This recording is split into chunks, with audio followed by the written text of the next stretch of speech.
The story of metformin, from plant to prescription.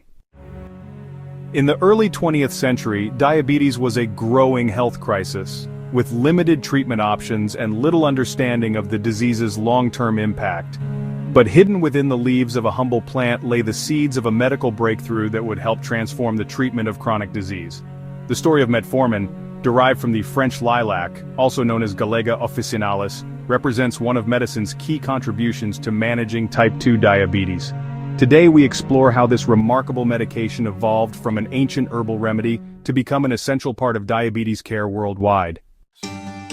The journey of metformin begins in medieval Europe, where herbalists used French lilac, or Galega officinalis, to treat symptoms resembling those of diabetes. However, it wasn't until the late 1800s that scientists began isolating compounds from the plant that showed potential for lowering blood sugar. By 1927, researchers had successfully extracted galagine, a compound found in the plant that demonstrated promising effects in reducing blood sugar levels. Yet it wasn't until the 1950s that the scientific community truly started to explore these compounds further. Dr. Sterne, a French physician and researcher, began experimenting with derivatives of galagine in an effort to develop a safer, more effective treatment for diabetes. In 1957, Dr. Sterne and his colleagues introduced metformin under the trade name glucophage, which means glucose eater. Their research showed that metformin could lower blood sugar levels effectively while avoiding the severe side effects seen with other available treatments at the time. However, the path to widespread acceptance was not without challenges. In the 1970s, a related drug, fenformin, was withdrawn from markets worldwide after being linked to serious side effects, particularly lactic acidosis.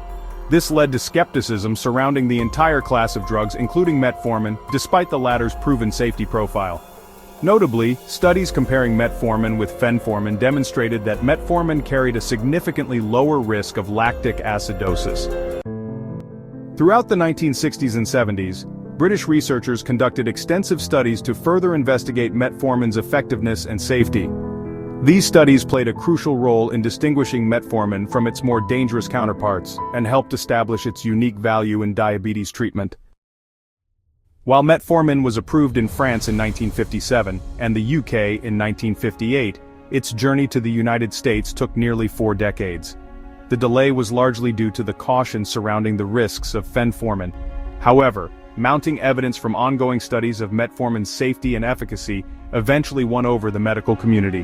In 1994, the FDA Advisory Committee unanimously recommended its approval, and in 1995, metformin was officially introduced to the US market. Today, metformin is widely recognized as a cornerstone of type 2 diabetes management. It is listed on the World Health Organization's Essential Medicines list, and is a first-line treatment for type 2 diabetes globally. Metformin works by reducing glucose production in the liver and improving the body's sensitivity to insulin. From plant to prescription, its journey spans centuries and continues to shape the treatment of diabetes today. This video is for educational purposes only and does not constitute medical advice. If you found this story compelling, subscribe to Drug Story for more chronicles of medical discovery. Share your thoughts below. What other drug stories would you like to explore?